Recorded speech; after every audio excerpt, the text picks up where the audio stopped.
My name is Chris White. I'm with Atmocean Wave Energy. While I'm going to talk real quickly about wave energy, you guys have already heard a little bit today and yesterday about the potential for wave energy. And what I want you to keep in mind is that we need to think about people, we need to think about our environment, we need to think about energy.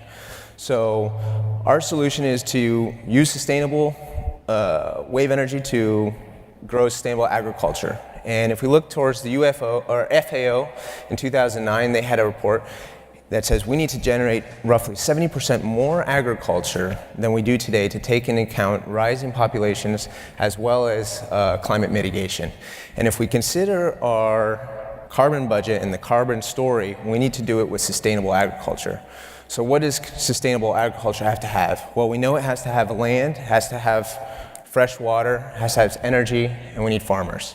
So let's start with land.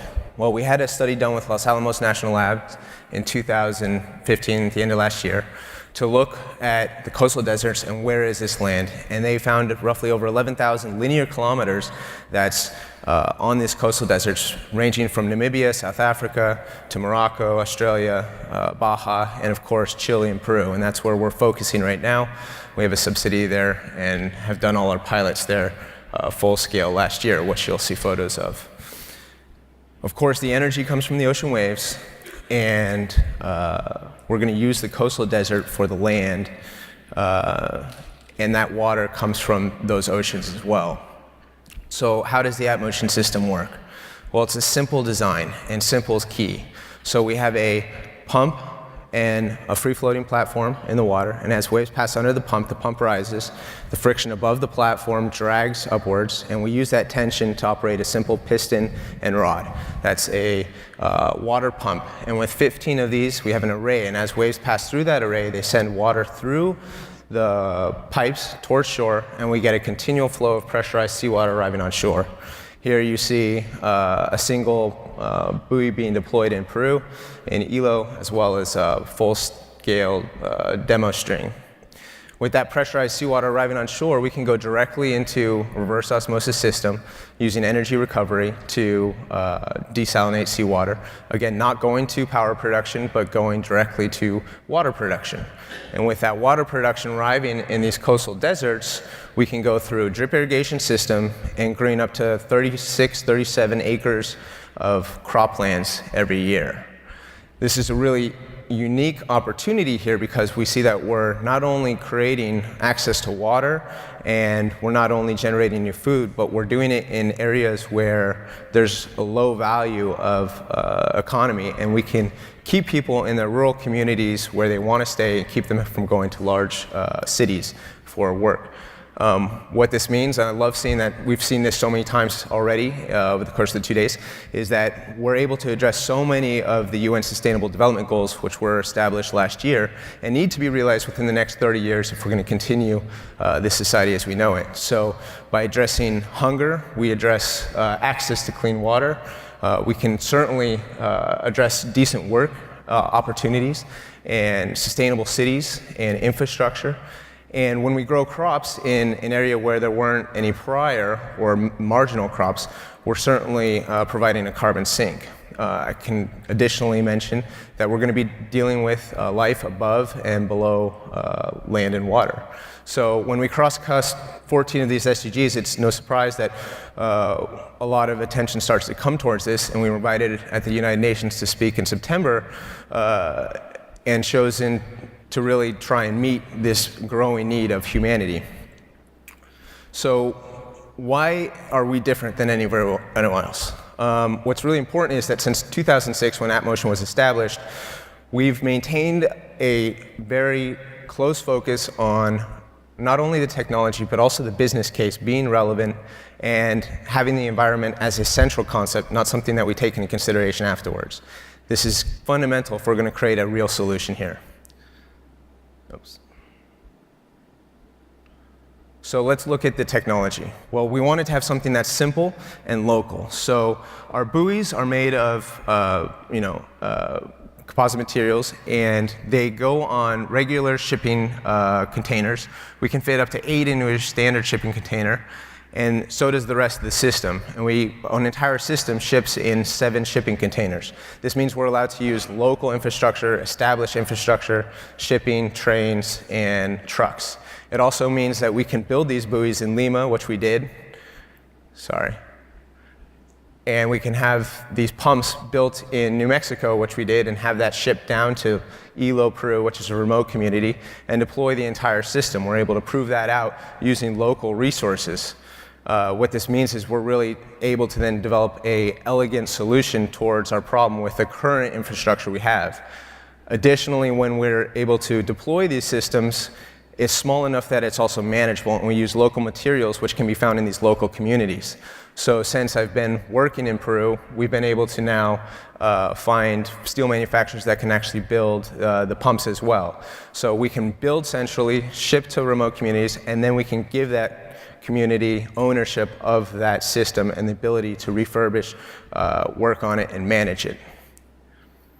So additionally, when you look at small scale and a modular system, it also means that we can use small boating operations. That allows for small boats to be able to work on this system. So when you have an artisanal fishing community that traditionally is a take community from the environment in terms of fishing, we're able to retool that artisanal fishing community to work on the system. And if you have an array, you create a somewhat de facto marine protected area, and you would expect a lot of pushback because we're taking away that potential opportunity. But what we found in Hilo is that actually that community is welcoming us because we're retooling them with the new potential to generate new income using their infrastructure, and we're taking that consideration of using people and local infrastructure as is.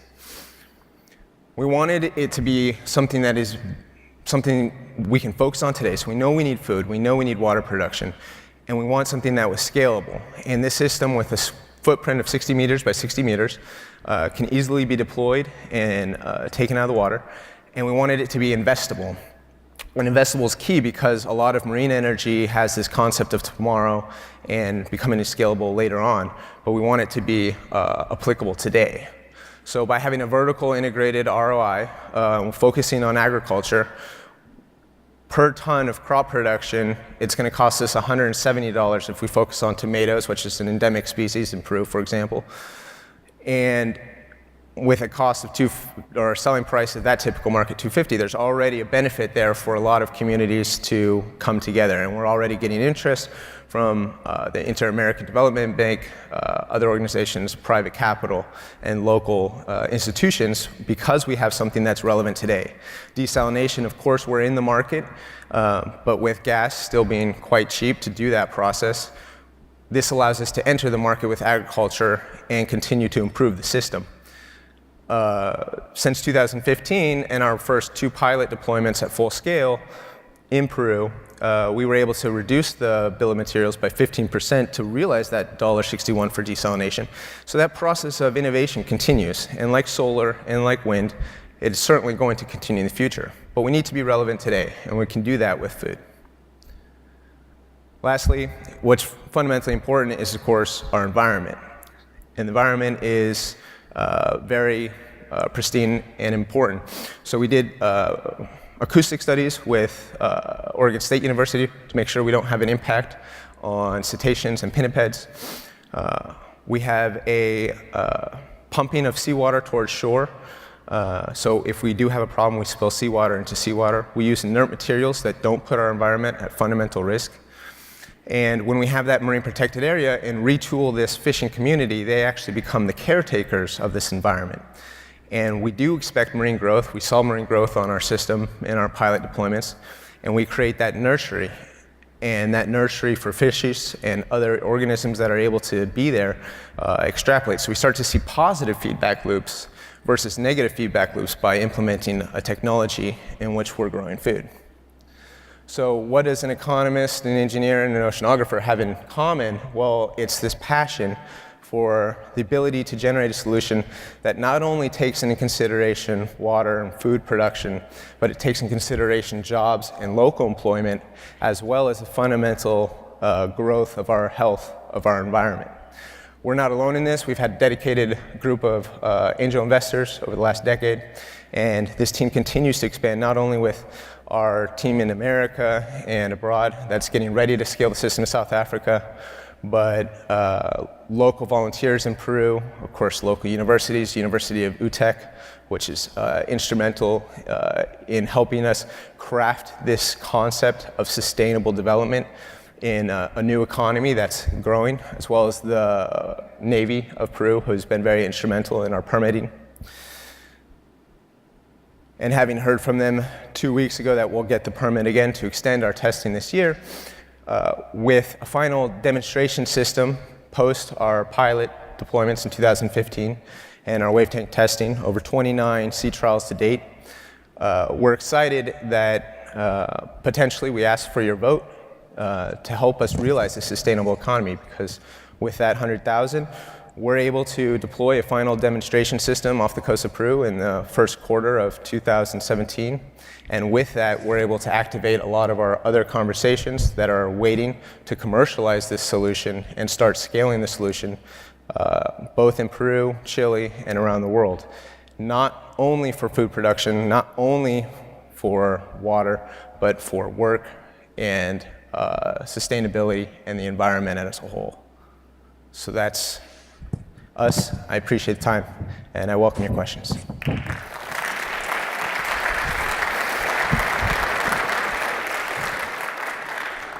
Right here.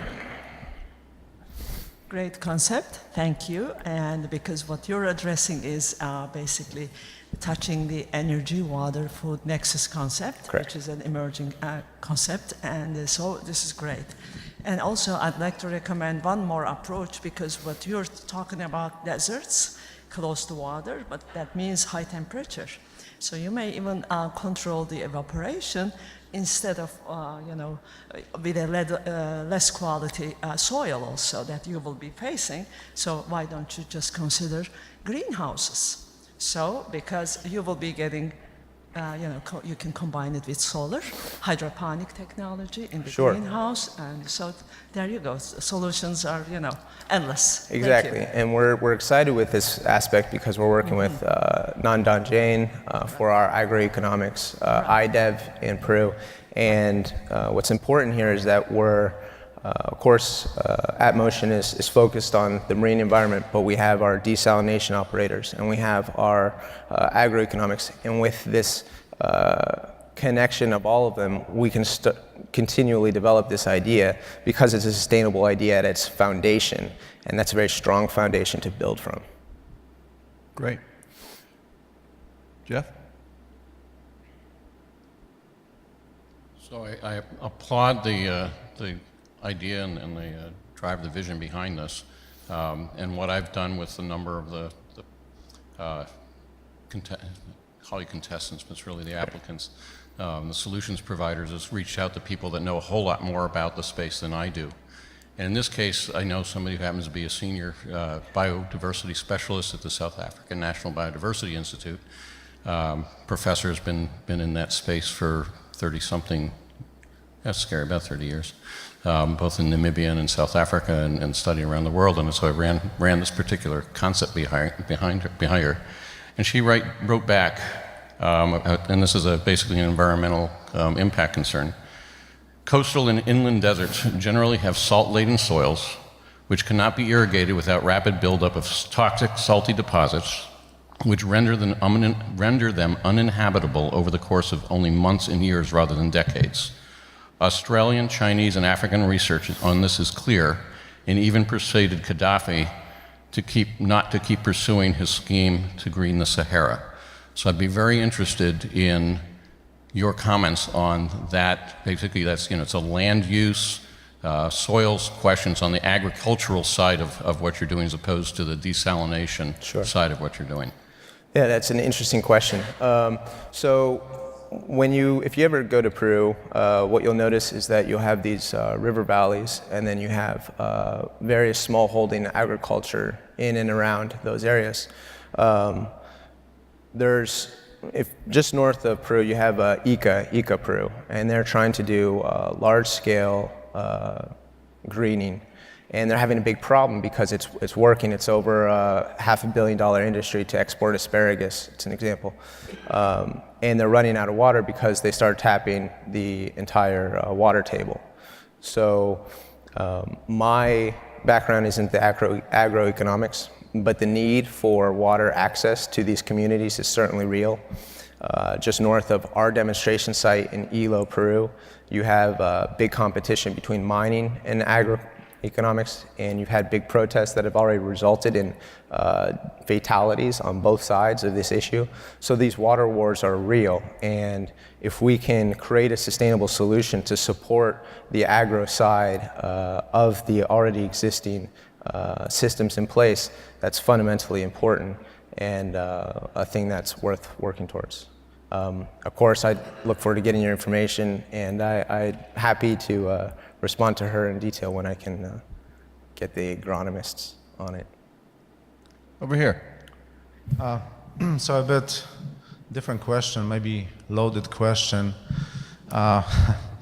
We've heard a few companies presenting similar concept ideas, technologies. What makes you better than the others? Well, so we're not a concept idea. We've already piloted. We've had permits. We've done 29 sea trials. And in 2015, we did 2 full-scale trials, so no scale trials. These are 3-meter diameter buoys. We're doing single string deployments, and we're showing that it's worked. Our first one, we had some technical challenges because we deployed in an El Nino year, which was amazing because we got to see the full force of what the Pacific was going to give to us. And strong currents, storms with 4-meter wave heights consistently. And we've been able to engineer past that. And so now, with a final deployment in 2017, we're looking forward to basically commercializing at the beginning of 2018. So time to market is the only advantage for you? Well, time to market is crucial as with any industry, but it's also that fundamental design where we're using that. The ability to use local infrastructure is so fundamental that we can produce something and put it on a truck or put it in containers, 8 buoys into a container and ship that around the world. That's really important when you start looking at these remote communities and say, okay, well, what do you have to actually use? Well, a couple of forklifts and maybe a stacker. The stacker's the largest, which is a container stacker. That's the largest piece of equipment that we use at the port. And most of our stuff, when we unpack it at that pier, can be assembled by hand. So that ability to work with local communities and provide local jobs and not come up with a solution that's so foreign or needs so much continual investment from other groups, it's that ability to engage that local community that's fundamental. Because ultimately, you can take any solution around the world, but we've been doing that for hundreds and hundreds of years. And what's really important is that we don't just bring a new solution to community. We go to communities and we work with them in a way that they're empowered by this solution versus trying to give them something that we think they need. I mean, we can talk about energy production all we want, but do we really need more energy production? Well, yes, we do need more energy production, but we need to be real in how we're producing that energy. We need to engage people and have them produce that energy, be involved in that process, and that's our fundamental core there. Jane. So could you burrow into the business model a little bit more for us and tell us what it is that your company wants to hold on to, what it wants to license, what it wants to spin off? It's a little hard to understand what you want to contain and Sure. drive going forward. Yeah. Right. So our system is IP protected. We have multiple patents pending. And for the first system, of course, it's establishment of the system, so it's owned, operated. We have a subsidiary in Peru, and we're working with groups as far as the agro development side that would operate that side. From there, you basically license the technology and license the ability then to produce a system and have other companies that are a little bit larger or local initiatives to purchase that turnkey system and deploy it. Chris, thank you very much. Really great. Appreciate it. Thank you. Thank you.